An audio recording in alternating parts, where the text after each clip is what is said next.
একজন করে মানে গরু কিনে নিচ্ছে, বুঝলেন তো? আমার ভাষা বুঝতে পারছেন আপনারা? ওষুধ হচ্ছে একটা গরু কিনে নিচ্ছে, তো গরু কিনে নিচ্ছে তো আগে যুগে মানুষ সেরেক করতো, মানে ওই যে মশলা মাটুটাকে আমরা বলি নোড়া, আপনারা কি বলেন? নোড়া বলেন না? তাহলে ঠিকই আছে ভাষা। ওই নোড়াটা দিয়ে গরুর পা ধুয়ে দিত, তো পা ধুয়ে দিত মানে সেরেক করতো যে গরুটা নোড়ার মতন শক্ত হয়ে হালে বইবে আর কি, হাল টানবে, খুব মজবুত হবে, সেরেক করতো আগে। তো ওই গরুর পা ধুইয়া তখন বলছে, আইরা রে তোকে কিনলু, তোর আইরাটা বলছে আমিও শুনলু, তোর কাছে খাইয়া খাইয়া হারে ভালো করে বহিস, তোর আইরাটা যেমন এটাকে বহিস।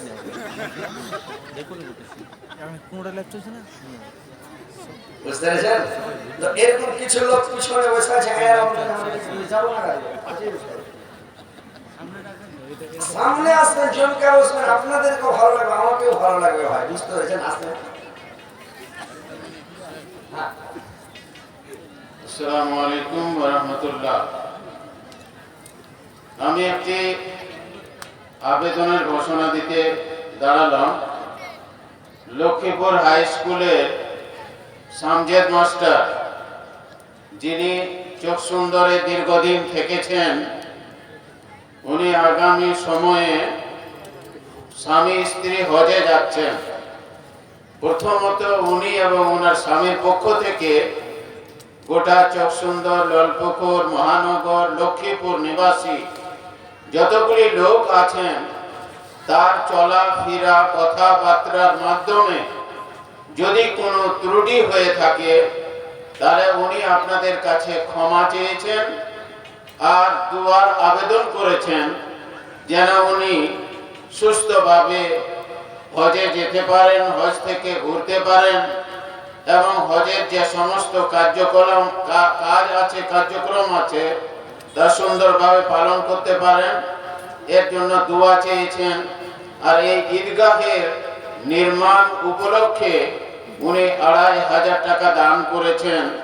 সবাই ওনার জন্য দোয়া দিবেন, আল্লাহ যেন ওনাকে সুস্থভাবে মক্কা জিয়ারত, হজ করার তৌফিক দান করে এবং সুস্থভাবে উনি যেন ফিরতে পারেন। আর চলাফেরার মাধ্যমে যদি কোনো ত্রুটি হয়ে থাকে, আল্লাহ যেন নিজ গুণে ক্ষমা করেন। আসসালামু আলাইকুম ওয়া রাহমাতুল্লাহ।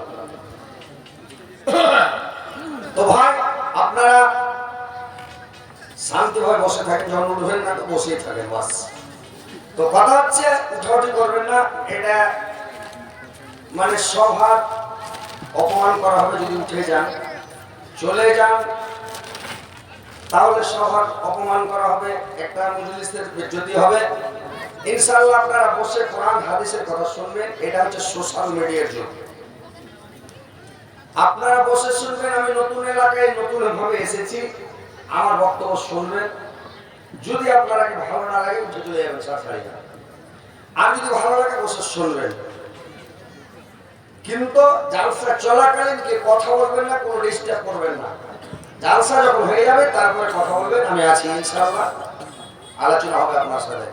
কিন্তু কথা হচ্ছে জালসা চলাকালীন কেউ কিছু বলবেন না, চুপচাপ বসে শুনেন, কোরআন হাদিসের কথা শুনবেন, শোনার পরে আমল করার চেষ্টা করবেন। ভাই দেখেন যে পৃথিবীতে এসেছেন বেশি দিনের জন্য আসেননি ভাই, কিছু সময়ের জন্য, দুদিনকার জিন্দগি ভাই, বুঝতে পেরেছেন? কিয়ামতের মাঠের মিনিট কত বড় হবে, সেকেন্ড কত বড় হবে, ঘন্টা কত বড় হবে, যে গণনা করে দেখেছেন যে কিয়ামতের মাঠের ঘন্টা মিনিট হিসাবে এই বর্তমান যুগের ৩৭ বছরে যতটা, কিয়ামতের মাঠের ১ মিনিট কতটা। কিয়ামতের মাঠের ১ মিনিট যত লম্বা দীর্ঘ হবে, এই বর্তমান যুগে এখনকার ৩৭ বছর আর কিয়ামতের মাঠের ১ মিনিট। তাই আমাদের জিন্দগি মাত্র ২ মিনিটের ভাই। তো ২ মিনিটের জিন্দগিতে পৃথিবীতে এসেছেন, বেশি বাড়াবাড়ি করবেন না। দুনিয়াতে এসেছেন নিচে মুড়ি করে নম্রতা ভাবে, ভদ্রতা বজায় রেখে, মানুষের সাথে সৎ আচরণ করে, ভালো ব্যবহার দেখিয়ে দুনিয়া থেকে যাওয়ার চেষ্টা করবেন। পৃথিবীতে সবচেয়ে বড় ইবাদত হলো মানুষের সাথে সৎ আচরণ, ভালো আচরণ। মানুষের সাথে মায়া মহব্বত মিল মহব্বত দেখিয়ে দুনিয়া থেকে যাবেন। তো কথা হচ্ছে আমি যে আয়াত পরিবেশন করেছি ইনশাআল্লাহ পাবলিক হয়তো বুঝতে পারবে না বা জানে না বা বুঝতে পারবেও না, যারা শিক্ষিত লোক, যারা আলেম সমাজ, যারা আরবি বুঝে ওরা বুঝে ফেলেছে যে মাওলানা কি সম্পর্কে কথা বলবে। যে আমি আপনাদেরকে কিছু কথা শোনাবো যে এখন বর্তমান যুগে মানে ছেলেরা পিতা মাতার কথা শুনছে না, পিতা মাতার সাথে নাফরমানি করছে, বেয়াদবি করছে। বর্তমান যুগে মেয়েরা স্বামীর সেবা ভালো করে করছে না ভাই, মন লাগিয়ে করবে, যেমন করতে হবে সেবা যেমন করা দরকার, খিদমত যেমন করা দরকার তেমন কিন্তু করছে না, এরা ঢিল দিয়ে দিয়েছে। বুঝতে পারছেন? আগের যুগের নারীরা, আগের যুগের মেয়েরা স্বামীর সেবা করতে মন লাগিয়ে জি লাগিয়ে একেবারে পুরা যতদূর পারে ততটুকু করছিল, কিন্তু এখনকার মেয়েরা একটু ঢিল দিয়ে দিয়েছে, এখন সেবা করছে না। ওইরকম ছেলেরা পিতা মাতার সেবা ভালো করে করছে না ভাই, বাপ মার দিকে অত ভালোটা দেখছে না। বুঝতে পেরেছেন? যখন বউ পেয়ে নিল তখন তুই কি আর মুখে যা, বউ নিয়ে সুখের সংসার চালু করে দিল, বাপ মার দিকে আর ঘুরে দেখছে না। মানে এটা বর্তমান যুগে চালু হয়েছে। তো এই জন্য আপনাদেরকে আমি দু চারটা কথা বলবো, কথাগুলো মন দিয়ে যে শুনবেন। যে আল্লাহ পাক বলছেন, কি বলছেন?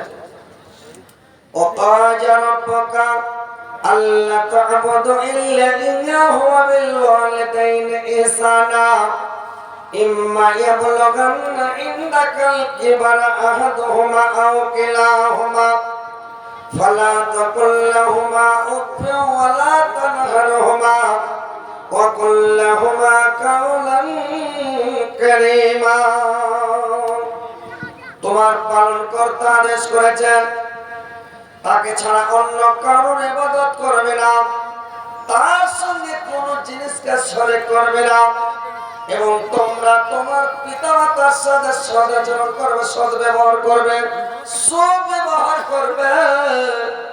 তোমার জীবন দশায় বার্ধক্য অবস্থায় তাদের মধ্যে একজন কিংবা দুইজন হক, তোমার জীবন দশায় বার্ধক্য অবস্থায় উপনীত হলে তাদেরকে তুমি ও শব্দ বলবে না, এবং তাদেরকে তুমি ধমক দিবে না, খেকড় মারবে না, চোখ মুখ দেখাবে না, তাদেরকে জামানির গরম দেখাবে না। তোমার পিতামাতার সঙ্গে তুমি নম্র ভাবে কথা বলবে, একদম নরম নরম করে সুন্দর করে কথা বলবে, তাদের সম্মানবাচক কথা, সম্মান রেখে কথা বলবে। পিতামাতার সাথে নাফরমানি করবে না, বেয়াদবি করবে না। তোমরা পিতামাতার সম্মান করো, তোমরা পিতামাতার ইজ্জত করো, পিতামাতাকে তোমরা ভালোবাসো, আর রহমতের নজরে তাকাও, তাদের দিকে চোখ মুখ দেখাও না, খেখড় মেরে কথা বলিও না, ঝিড়কি মেরে কথা বলিও না, টানকি মেরে কথা বলিও না। বাপকে বাপ বলা বন্ধ করে দিও না, মাকে মা ডাকে বন্ধ করে দিও না।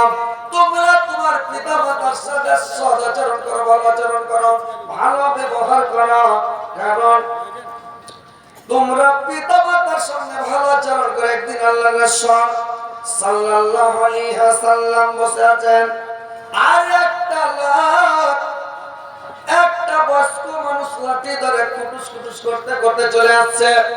ওই বয়স্ক লোকটার আগে একটা যুবক ছেলে ডাং ডাং ডাং ডাং করে চলে আসছে, এসে আল্লাহর রাসূলের আগে দিকে এসে বসে গেলেন। রে ভাই, আল্লাহর রাসূলের আগে থেকে যখন এসে বসে গেলেন, ওর বাবা দাঁড়িয়ে আছে, জায়গা পায় না কোথায় বসবে, ছেলেটা এসে বসে গেল।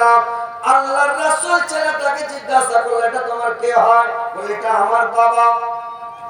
বয়স্ক লোকটাকে জিজ্ঞাসা করলে, এটা তোমার কে হয়? বলে, এটা আমার ছেলে, আমার বেটা। বলে, তোমার নিজের বেটা? বললে, হ্যাঁ। আল্লাহর রাসূল বললেন, শোনো এই যুবক, তোমার বাবার আগে আগে জিন্দেগিতে কোনোদিন চলবে না। যখন রাস্তায় চলে যেখানে যাও, বাবার আগে চলবে না, বাবার পিছনে থাকবে। আর বাবার আগে দিকে তুমি বসতে যাও না, বাবাকে বসতে দাও, বাবাকে কুরসি দাও, বাবাকে চেয়ারটা দাও, বাবার ইজ্জত করে তুমি দাঁড়িয়ে থাকো, তোমার বাপকে বসতে দাও। আর তুমি তোমার বাবার নাম ধরে জিন্দগিতে ডাকবে না। তোমার বাবার নাম ধরে তুমি ডাকিও না। আল্লাহ রাসূলের উপদেশটা দিয়ে দিলেন। কিন্তু মানুষ বাপ যখন বয়স্ক হয়ে যায়, বেটা বলছে তুমি কিছু বুঝো না, করে থাকো। স্ত্রী ওকে বোঝে তুমি লক করে থাকো, তুমি কিছু বুঝো না। আও বলে কিছু বুঝো না, পাগলা হয়ে যায় নাকি? সারা দুনিয়া কাজ করে ছেলে পেলে উদ্যে মানুষ করে সংসার চালিয়ে বয়স হয়ে গেল, আর বলছে তুমি কিছু বুঝো না। বুঝতে পেরেছেন? ছোট থাকছে তখন মা কয়েছে তুমি কিছু বুঝো না। তো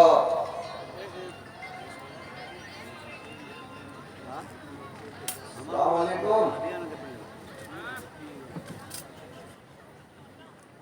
পরে কথা বলে, পরে জালসা গেছে। এই জাহাজ সেট না করলে শব্দ দেবে,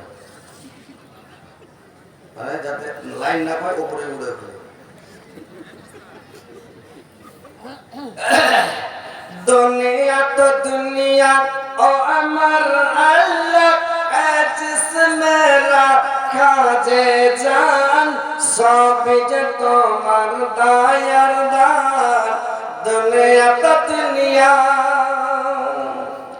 পাখির কলরব, ঝর্ণার পানি, ফলে ফুলে ভরা বাগান, সবই যে তোমার দায়ার দান। দুনিয়া তো দুনিয়া মুসা নবীকে না দেখ দিয়া বানিয়েছ তুমি কালিমুল্লাহ। ইসমাইল নবী জবাই না হয়ে গেল জবিউল্লাহ। দুনিয়া তো দুনিয়া, দুনিয়া তো দুনিয়া ও আমার আল্লাহ জিসমে রাখা যে জান, সব যে তোমার দয়ার দান। দুনিয়া তো দুনিয়া